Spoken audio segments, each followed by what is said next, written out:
Hola oyentes de Radio Sefaradi, bienvenidos a estas noticias de hoy que están comentadas por Jorge Kay. ¿Qué tal, Alejandro? Estos son los titulares del día. Israel refuerza la vigilancia del Día de la Ira, convocado por la Autoridad Palestina para evitar una escalada. Nuevo proyectil lanzado desde Gaza a Israel no produce daños. Ningún grupo se atribuye su lanzamiento. Según el fiscal general, Netanyahu no tiene obligación de renunciar al cargo de primer ministro tras ser imputado. El rey Felipe VI invitado al acto del 75 aniversario de la liberación en Auschwitz. Estos son los asuntos del día de estas noticias de Radio Sefarad que ampliaremos después en la agenda cultural. El ejército israelí refuerza sus tropas en los territorios en disputa de cara al Día de la Ira que las organizaciones palestinas han organizado para este martes en protesta contra la declaración de la administración Trump de no seguir considerando a los asentamientos judíos como ilegales, cuando el secretario de Estado norteamericano Mike Pompeo declaró que el establecimiento de asentamientos israelíes civiles en Cisjordania no es de por sí inconsistente con la ley internacional. El ejército ha transmitido a los soldados unas estrictas reglas de enfrentamiento para tratar de evitar perjuicios letales y una espiral de violencia que podría desbordarse fuera de control. Las organizaciones palestinas han planeado marchas en las ciudades y también manifestaciones en puntos de fricción donde se podrían desatar enfrentamientos con soldados israelíes. Aunque muchos países sostienen la ilegalidad de los asentamientos, apoyándose en la Cuarta Convención de Ginebra, que prohíbe a las potencias ocupantes transferir parte de su población civil a territorios ocupados, Israel sostiene que Judea y Samaria no son territorios ocupados, sino en disputa, que fueron capturados a Jordania, que ocupaba ilegalmente esa región en una guerra defensiva, la Guerra de los 6 Días, en 1967. Sí, posiblemente cuando ustedes escuchen estas noticias ya podrán ver por los noticieros qué es lo que dio de sí este Día de la Ira, convocado en medio de la semana. Ya saben, en general los palestinos suelen convocar muchos días de la ira, pero siempre los viernes, porque así aprovechan, digamos, el impulso de las reuniones en las mezquitas para de allí salir enardecidos hacia sus lugares de consigna. En este caso, pues es una protesta un poco extraña porque está convocada por la propia autoridad palestina y en todo caso se protesta contra una decisión de Estados Unidos, con lo cual pues yo entendería de que hubiera una manifestación en Washington. Ahora, hacer una manifestación en Cisjordania cuando los que tienen que controlar esa situación son los israelíes, no me parece muy lógico, porque la decisión no ha cambiado en la administración israelí, sino en la administración estadounidense. Así que vamos a ver si de repente tienen un problema con los franceses, también van a castigar a los israelíes, o todo lo que pasa en el mundo es siempre culpa de los israelíes. De todas maneras, aquí está el viejo tema, el viejo planteamiento que ya lo hemos explicado en muchas ocasiones, no solamente nosotros, sino especialmente gente que conoce mucho del tema y que nos cuentan que el tema de la ilegalidad de los asentamientos no tiene que ver tanto como con una ley internacional como con unas decisiones en foros internacionales. Es decir, no hay una ley internacional para no establecer colonias o asentamientos, como los quiera llamar, en territorios en disputa, es decir, sobre los cuales no se ha decidido el futuro. Tomar en cuenta que la Guerra de los 6 Días del año 67 tuvo lugar hace 52 años y desde entonces Israel no se ha anexionado esos territorios de los que estamos hablando. Estamos hablando de la Franja de Gaza, estamos hablando de casi todo Cisjordania, excepto en los barrios orientales de propia Jerusalén, que sí fueron anexionados.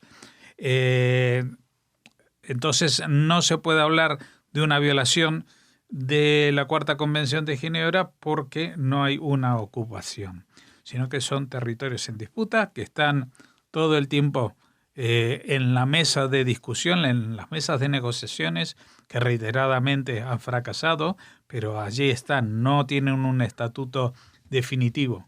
No es que hay un estado que se llama Palestina y que Israel pues de repente pues ha tomado parte de ese territorio y lo ha incorporado por la fuerza de las armas a su nación, como sí pasó en el año 48, 49, después de la Guerra de la Independencia, con esos territorios de Cisjordania anexionados por Jordania, que llegó a tal punto la tergiversación que cambiaron el nombre porque se llamaban Transjordania, y para poder abarcar las dos orillas del Jordán, pues decidieron llamarse desde entonces Jordania, a pesar de que estaban haciendo una ocupación militar de esa zona. Y lo mismo con la Franja de Gaza, que estuvo ocupada militarmente por los egipcios hasta el año 78, que fue el Tratado de Paz por el cual Egipto renunció se quedó con la devolución del Sinaí, pero renunció a que le devuelvan la Franja de Gaza. No fue que Israel no se la dio. No quisieron saber nada de eso. También en el año 94, cuando se firmó el Tratado de Paz con Jordania, Jordania dijo que no quería de vuelta los territorios que había anexionado en Cisjordania, sino que lo dejaba eso a una negociación, tal como con Gaza, que debía entablarse entre los palestinos e israelíes. En esas estamos. Han pasado muchos años, pero estamos en el mismo sitio.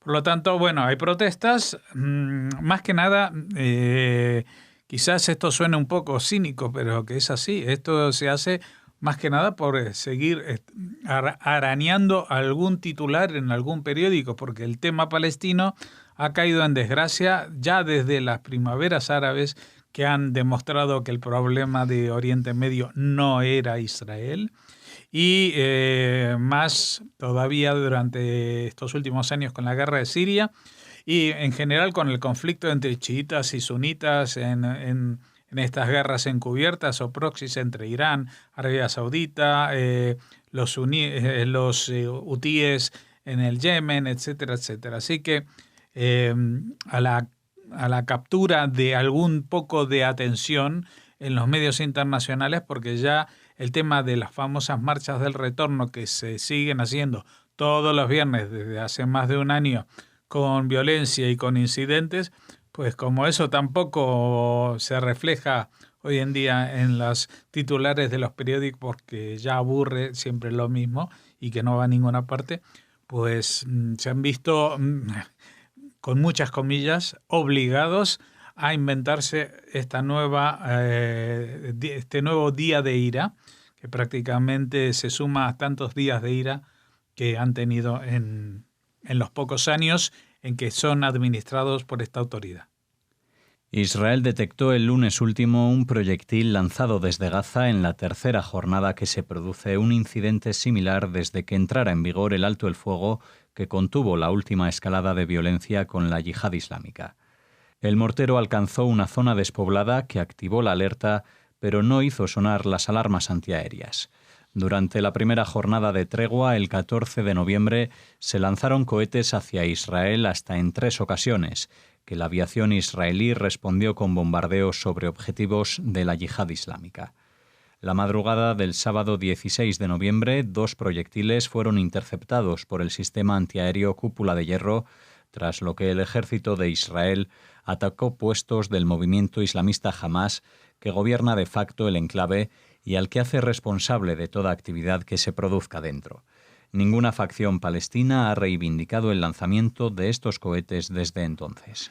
Bueno, nadie lo reivindica, no es Hamás, no es yihad islámica, los de Daesh tampoco abren la boca, pues se habrá disparado solo, ¿no? Más comentarios no tengo que hacer, porque esto es un absurdo de la dinámica en que entran los grupos terroristas que no pueden parar porque no saben hacer otra cosa. El fiscal general de Israel, Avichai Mandelblit, dictaminó que el primer ministro en funciones, Benjamín Netanyahu, no tiene obligación de renunciar al cargo tras anunciar la semana pasada que el titular del Ejecutivo será procesado por 3 cargos de corrupción. Sin embargo, el fiscal general destacó que el control por parte de Netanyahu de varios ministerios debe ser revisado. Organizaciones no gubernamentales y facciones políticas parlamentarias habían instado a Netanyahu a renunciar tras su imputación. La ley señala explícitamente que el primer ministro puede mantener su puesto mientras no sea condenado, pero el hecho de que Netanyahu está sirviendo actualmente como primer ministro interino y no electo podría conducir a un dictamen sin precedentes por parte de los tribunales. Sí, es que ni las constituciones ni las leyes que vienen a corregirlos en el caso de Israel son leyes fundamentales o leyes básicas, lo que se llama, porque no existe una constitución, es como en el sistema, digamos, inglés, que tampoco tiene una constitución. Pues se han determinado diferentes escenarios, que si no hay posibilidad de formar gobierno, hay un gobierno en funciones, y también por otra parte que si hay una imputación contra el primer ministro, pues este puede seguir gobernando, estando al frente del gobierno, pero no de ningún ministerio, así está explícito. Pero claro, esto se habla cuando es está al frente de un gobierno electo. Y en este caso, Netanyahu no está al frente de un gobierno electo. Y eso no estaba previsto entre las millones de posibilidades que puede haber en una consulta electoral, que se hubiera dado un escenario así. A veces cuando uno le exige a los legisladores que hagan las leyes más sencillas, pues se olvida de que tienen que prever todos los escenarios posibles. Y ni siquiera se les pasó por la cabeza que hubiera un problema de una imputación a un primer ministro en funciones y qué se hace en este caso. Entonces, bueno, me imagino que ahora saldrán todos los especialistas, habrá algunos trámites en el Tribunal Superior de Justicia de Israel para dilucidar si debe o no renunciar. Yo creo que al final no va a renunciar, y el tema es qué es lo que va a pasar, porque también ayer habíamos comentado de que se convocaban primarias. Bueno, hoy mismo Netanyahu ha convocado una manifestación de de los que le apoyan para revertir la acusación que ha recaído en él a los acusadores, es decir, que se investigue a los investigadores, que todo esto es una patraña, una especie de golpe de Estado contra él, desde la izquierda, etcétera, etcétera. Bueno, eso no hace falta que nadie se lo crea más que los seguidores, y que si son votantes del partido Likud, pues ahora que ha aceptado convocar primarias es porque seguramente tiene la certeza de que puede que no gane las elecciones, pero que sí va a ganar las primarias de su partido. Con lo cual nos veríamos abocados de cabeza a una tercera ronda en cuestión de 6 o 8 meses, algo así, de elecciones. ¿Y qué pasaría en marzo cuando tuvieran lugar?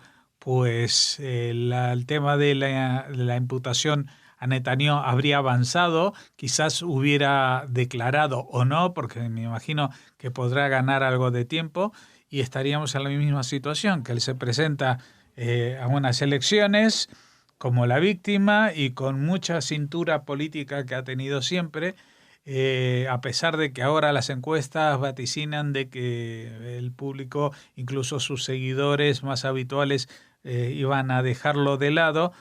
Pues puede que baje otra vez una cantidad de escaños, que pierda algunos escaños, pero como él ha gestionado este bloque de la derecha junto con los partidos ultraortodoxos, pues quizás le sea suficiente no para gobernar, pero sí para impedir que el otro gobierne, para impedir que haya un gobierno en Israel y por lo tanto él sea el único salvaguarda de la estabilidad en ese país. Veremos lo que pasa. Esto nos dará mucho trabajo aquí en los informativos y seguiremos al tanto informándoles de lo que sabemos o se especula que se puede pasar. El rey español Felipe VI ha sido invitado el próximo 27 de enero a los actos conmemorativos del 75 aniversario de la liberación del campo de concentración de Auschwitz, donde se darán cita representantes de todo el mundo y cerca de 200 sobrevivientes del campo de exterminio más mortífero de los puestos en marcha por la Alemania nazi. Según indicaron desde el Museo de Auschwitz, donde esperan que a lo largo de las próximas semanas se vayan sumando más asistentes, han confirmado su presencia los reyes de Holanda y la princesa Victoria de Suecia, además de altos representantes de otros países como Alemania, Israel y Suiza.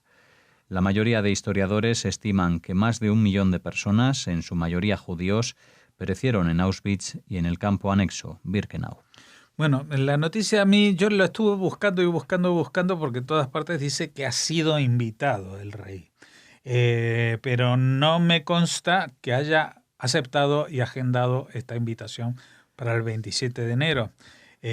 Sí nos constaba y hemos comunicado eso, que el día 23 de enero, es decir, 4 días antes, el rey va a estar junto con otra cumbre sobre el Holocausto que se convoca en Yad Vashem, justamente también para recordar estos 75 años de la liberación del campo de concentración de Auschwitz.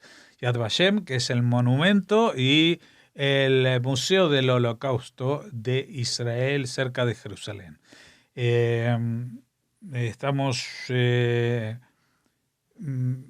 al tanto de estas invitaciones y, por cierto, nos parece muy bien que el jefe de Estado acuda a ellas. Si no fuera por la situación particular que vive España también de ingobernabilidad, como comentábamos hace segundos o minutos respecto a Israel, pues también nos gustaría que alguna vez sobre este tema se expresara el jefe de gobierno. No digo necesariamente en los anteriores casos no siempre han estado en los momentos y en los actos de Estado. Siempre han mandado a algún ministro, pero nos parece que el tema del Holocausto, y más con una fecha tan trascendental, una efeméride tan trascendental como esta, convendría que fuese recordado al máximo nivel, especialmente cuando, por ejemplo, este ejecutivo, el español, que todavía está en funciones, pues hace tanto hincapié en la memoria histórica española, con lo cual pues sería bueno empezar también o dar una señal respecto a la memoria histórica, digamos, de la humanidad, representada en este caso por el tema del campo de exterminio de Auschwitz, con su singularidad terrorífica. Así cerramos la primera parte de las noticias de hoy en Radio Sefarad. Volvemos ahora con la agenda cultural.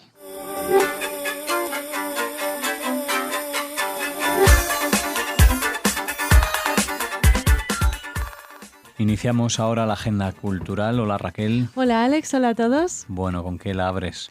Vamos a hablar en primer lugar del Día Internacional del Ladino, del judío español, que conmemora su séptima edición. Uh-huh. En la Judería de Tarazona, la Red de Juderías de España organiza un nuevo encuentro para el 5 de diciembre, la fecha original del nacimiento de esta celebración mundial que conmemora el valor de la lengua judeo-española. Será una actividad que se realice en el Teatro de Bellas Artes de Tarazona a las 8 de la tarde. Lleva el título del judío español, Viaje de regreso a Sefarad, y nos comentan sus promotoras Viviana Rachel Barnatán y Matilde Gini Barnatán que se compondrá de música, poesía, relatos, historia, espiritualidad, cantes, arte, memorias y mucho judeo español que se fundirán todo ello en un nuevo espectáculo. Además, se aunan 3 generaciones de sefardíes. Matilde Gini, la matriarca, estará a cargo de la documentación y recitación. Al piano estará su nieto, Darío Meta, con interpretando obras de compositores españoles. Y el guión, dirección, recitación y cantes correrán a cargo de Viviana Rachel Barnatán. Pero no es el único evento relacionado con este 7º Día Internacional del Ladino, pues también queremos hablarles de una conferencia que pronunciará María Sánchez Pérez, la profesora, la doctora de la Universidad de Salamanca, que este mismo año publicó la primera versión del Quijote en judeo-español de la historia. Hablamos con ella aquí en Radio Sefarad y bueno, ella estará en la Universidad de Murcia, que conmemora, que se une a este Día Internacional del Ladino. La conferencia llevará el título de La literatura sefardí en judeo-español y se celebrará en el hemiciclo de la Facultad de Letras este miércoles a las 12 de la mañana.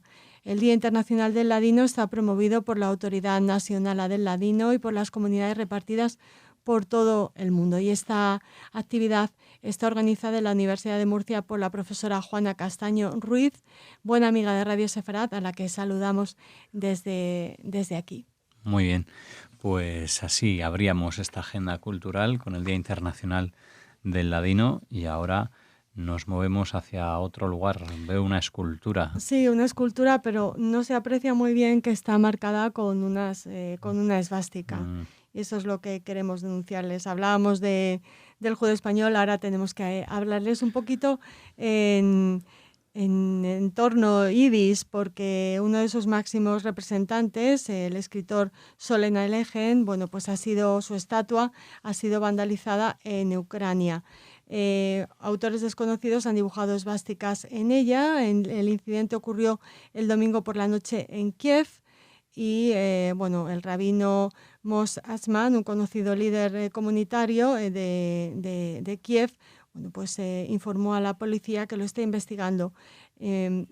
Hasta el momento no se han encontrado sospechosos, pero se sigue investigando este incidente relacionado con la estatua en Kiev de este autor, cuyo verdadero nombre, ya saben, era Solomon Naumovich Rabinovich, y que nació en una ciudad al sur de Kiev, y es el último de una serie de actos de vandalismo contra propiedades judías en Ucrania en los últimos meses. La semana pasada, precisamente, la Liga Antidifamación publicó una encuesta en la que el 46% de 510 entrevistados sobre judíos estuvo de acuerdo con declaraciones antisemitas sobre ellos. En una encuesta anterior, de 2017, solo el 32% estuvo de acuerdo con las mismas declaraciones. Lo de solo es una manera un poco irónica. Irónica de decirlo, irónica y sutil, porque 32% es una casi un tercio cantidad del total, sí. Exacto, una cantidad elevada. Importante.